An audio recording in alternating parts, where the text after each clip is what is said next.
Today we'll talk about how can you find your comments on your NovelToon app. We go to figure out the solution or know how you can do that in your app. So you just follow this ways, then it's going to work with you. All you have to do, you just go down, click here on mine down here, just click on it. So when you click here on mine, it's going to take you to this list.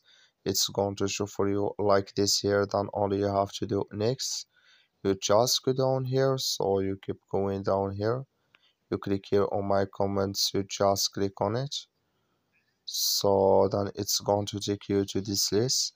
And here, when you click here on created, you will find your comments created here. Then here I found it created here. So like you see, I have nothing, but if you have it, you will find it here in this list.